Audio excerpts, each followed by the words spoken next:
hrad v Kráľových Rukách a ten ho potom v roku 1399 daroval Ctiborovi zo Ctiboríc. A Ctibor vlastnil viacero hradov v povodí rieky Váhu, volali ho pán Váhu. A tieto hrady dostal od kráľa za vybojované bitky a verné služby. Ctibor mal svoje hlavné sídlo v Peckove a pričinil sa o vybudovanie tohto hradu. Napríklad pripojil toto hospodárske predhradie k hradu a potom v Hornom hrade stával východný dvojkrídlový palác a takisto okolo hradu stával druhý pás obranného opevnenia. Po každý z týchto pánov chceli spraviť z tohto hradu hlavne nedobytnú pevnosť, lebo to bol studený obranný hrad. Po Ctiborovi vlastnil tento hrad jeho syn s rovnomenným menom Ctibor II. A v roku 1436 hrad získali Orságovci. Orságovci vlastnili hrad najdlhšie, vlastnili ho ale 130 rokov. Takže sa tiež pričinili o budovanie a rozšírenie tohto hradu a zmenili tento studený hrad trocha na pohodlnejšie sídlo. A ich hlavný príspevok v budovaní hradu bolo, že túto obrannú baštu nadstavili a prestavali ju na kaplnku. A kaplnka sa stala druhou dominantou tohto hradu. A v tom období bol vývoj delových zbraní, takže aj Orságovci stávali tretí pás obranného opevnenia okolo hradu a ten končil baštou a strieľňami a tie si potom ukážeme z vrchu z obytnej veže. Posledný z rodu Orságovcov bol Krištof Orsák, ktorý je pochovaný v Čakutskom kostole. A v roku 1569 hrad získala Uršula Kamižajová zo zálohy, budoval po Tomášovi nádaždi aj so svojím synom František Nádaždi si potom v roku 1475 zobral za manželku Alžbetu Bátoriovú. V roku 1602 potom spoločne odkúpili tento hrad. A v roku 1604 František Nádaždi zomiera a Alžbeta zostáva veľmi bohatá vdova. Potom po jej smrti hrad zdedili jej deti a potom jej vnuk František Nádaždi II. Od tohto vnuka potom hrad zabrala cisárska koruna a tá ho ďalej prenajímala rodom, ako boli Draškovičovci, Révajovci a ďalšie vplyvné rody. V súčasnosti hrad vlastní obec Čachtice a v roku 2012-2014 prebehla veľká dvojročná rekonštrukcia tohto hradu, kedy bola postavená táto hospodárska budova a v Hornom hrade boli odkryté nové priestory. Teraz sa nachádzame na hospodárskom predhradí, ktoré bolo začias Alžbety Bátory. Na hospodárskom predhradí, ktoré bolo začias Ctibora pripojené k hradu a začias Alžbety Bátory si boli postavené dve takéto hospodárske budovy. A tieto hospodárske budovy slúžili ako stajne pre kone a ďalej sa tu chovali ovce a sliepky pre potreby hradu. V horných podlažiach boli baraky pre vojakov. Tuto vedľa, keď pôjdete okolo, si všimnete, ešte tam je základový múr ďalšej hospodárskej budovy a trčí tam aj klenba zo zeme, tak tam boli ešte pivnice, ktoré slúžili ako hladomorňa alebo väzenie. A na tomto mieste sa ešte bude vykonávať archeologický prieskum. Tuto, ako vidíte, tento kynologický vchod, tak nad tým bola budova pre strážnika a prebýval tam aj kastelán hradu a ten rozhodoval o tom, koho pustia do hradu. Ďalej vidíte hradbu s delovými strieľňami. Ako je táto chýbajúca cez hradbu, tak tam bola ešte strážna vežička.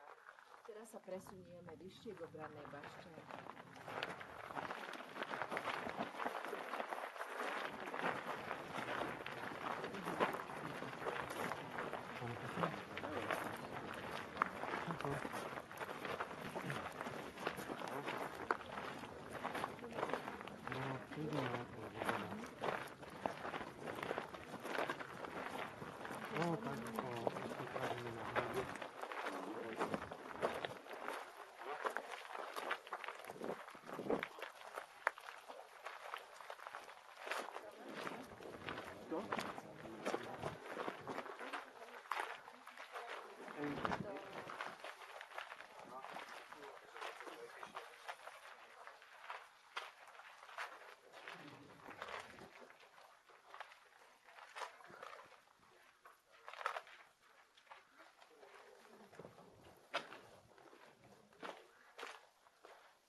Bola terasa pre vojakov, ktorí bránili hrad. A vojaci nebránili iba západnú hranicu Uhorska, ale pod hrad, ktorá spájala Považie a Moravu. Ďalej z obranej bašte sa nám zachovali menšie otvory pre pušky a väčšie otvory pre delá. Tuto ako vidíte zbytok tých múrov, tak tam bola obranná vežička a tam slúžila ako provizorný muničný sklad. Bol tam sklad pušného prachu, streliva a boli tam aj muškety pre vojakov pre prípad náhleho napadnutia hradu. Potom v 14. 15. storočí toto hradu nebolo touto cestou, ako ste prišli, alebo kúsok ďalej, kúsok tuto z boku, ako je chýbajúca hradba. Tam bol vchod elkovitého tvaru. A bola tam aj priekopa a padací most, ktorý sa v prípade príchodu nepriateľa zdvihol. Teraz sa presunieme kúsok vyššie na vyhliadku.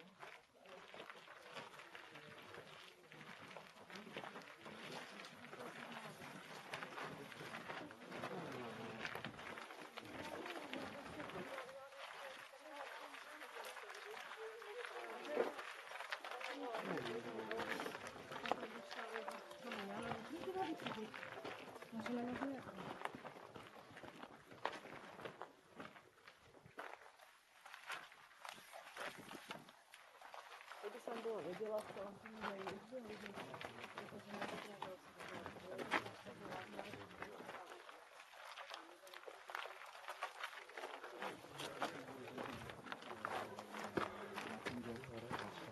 Častickým hrad je postavený na častickom hrade v bruchu. Častickým hradom je chránená krajina obor so 4. stupňom ochrany. Nachádza sa tu oblasť step a lesostep a teplomilné rastliny a živočíchy.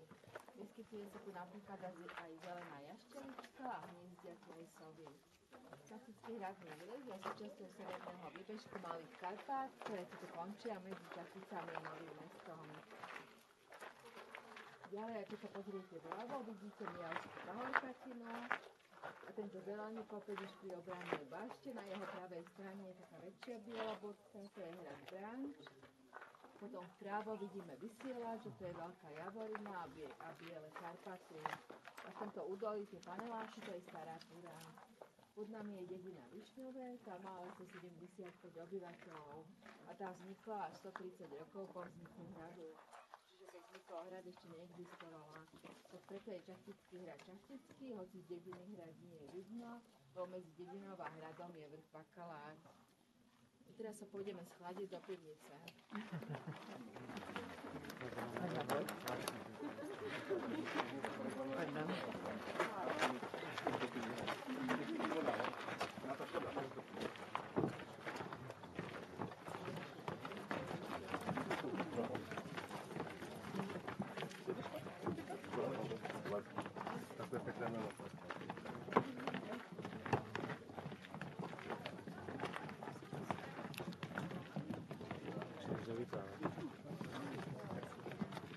Nic nevyprávím, protože se díváme.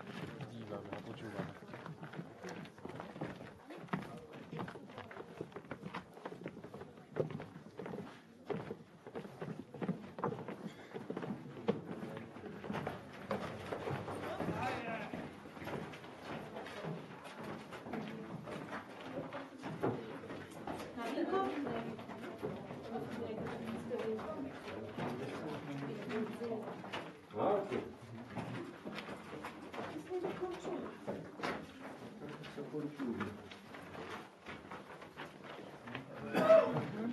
Teraz sme v jednej z pivníc Čachtického hradu. Naše pivnice slúžili ako sklad vína a sklad potravy na sklad plodín.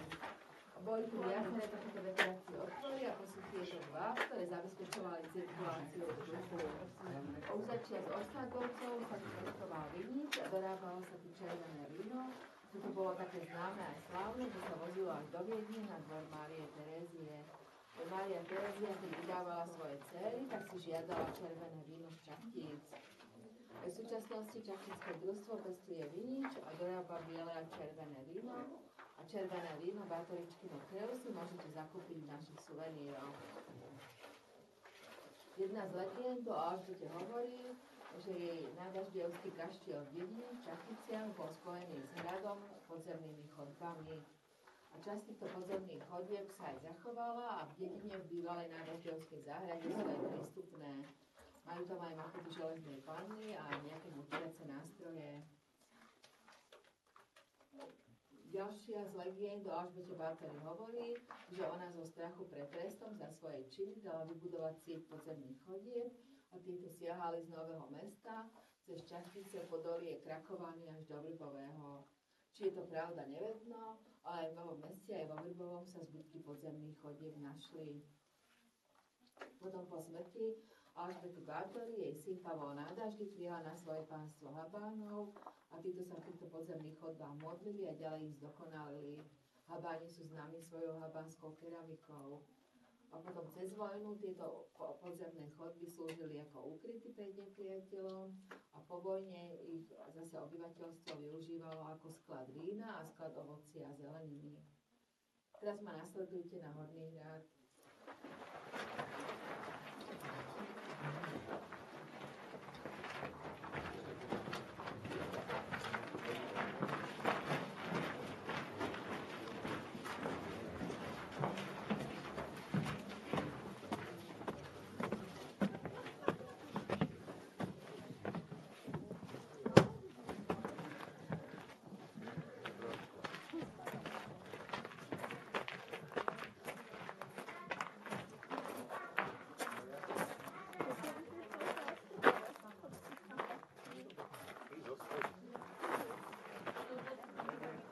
Takže vidíte, že Čachtické hradby jsou fakt překrásný. Ten hrad je fakt na docela hodně vysokém místě, aby byl nedobytnej. A když se podíváte, tak ta stěna hradební je fakt jako minimálně 1,50 m. Musel to být pěkný záhul pro ty, co to stavěli, protože aby to drželo pohromadě a to kamení, než jsem donesli, tak z okolí to bylo fakt těžký. A vidíte, 1,50 m hradbu minimálně typuju.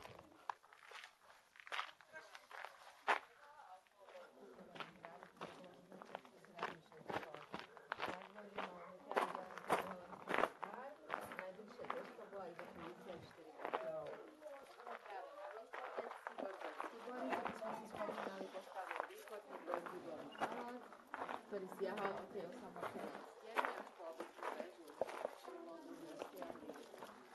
V 15. storočí na mieste zase tejto západnej terasy bol postavený západný palác. A tieto paláce vytvorili ústredné palácové nákory, kde sa teraz nachádzame. Tam ako je tá osmička, tam sú 4 schody, tak to sú originálne schody z 13. storočia, po ktorým chodila ešte Alžbeta Báthory. Aj pod týmito drevenými schodami, ktoré vedú hore, sú ešte originál kamenné schody. Máme tu druhú väžu, to bola práve že obranná bašta, ktorú Orthagovci nadstavili a prestavili ju na Kameňovcu. A Kameňovca mala druhou dominantou tohto hradu. Teraz sa presunieme do spodnej časti obytnej väže.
Teraz sa nachádzame v spodnej časti obytnej väže.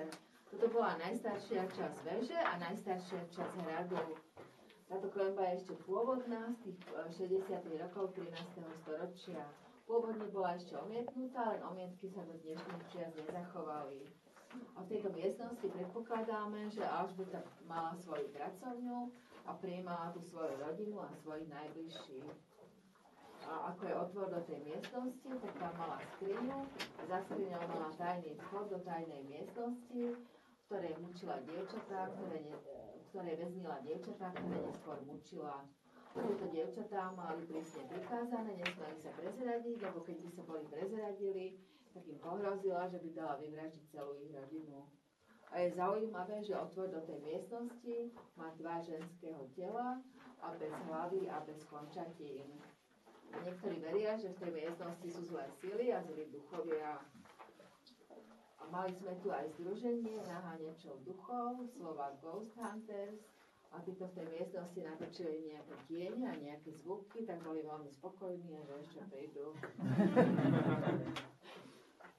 A v tomto priestore, ako ste sem vošli, tak tam tá miestnosť slúžila ako spojnica medzi východným a západným palácom. A po ľavej ruke, keď budete vychádzať, máte múrik, v ktorom je oblúk začadený, a tam bol krb, ktorý slúžil ako tzv. Ústredné kúrenie a vykuroval hornej časti veže a hornej časti hradu. Teraz sa presunieme do vedľajšej miestnosti.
Nachádzame v menšej miestnosti, kde Alžbeta Báthory a šlachta pred ňou tu mali salónik a hostili tu svojich hostí. A tieto steny boli pôvodne omietnuté a natiahnuté na bielo. Aj zbytky omietok, ktoré sa nám zachovali, nám hovoria, že v tejto miestnosti táto miestnosť slúžila pre vyššiu, bohatšiu šlachtu. Takisto potom tieto priestory, čo sú tu, sú to novo vybudované priestory, lebo tu bolo 40 metrov zeminy na výšku odkopanej a odhalili sa základy nových palácov a tieto sa pobudovali. Takže to boli len všetko nové. Bola, keď jej národe mali problémy s dažďovou pitnou vodou, tak nemali prístupnú s vodou. To riešili tak, že mali iba železný nádrž na dažďovú vodu a do nej sa zbierala voda z dostriek hlavných. Keď nepršalo, tak sa voda doviezla cudom na vozoch z palmy. Ani doteraz na hrade nemáme ani vodu, ani elektriku.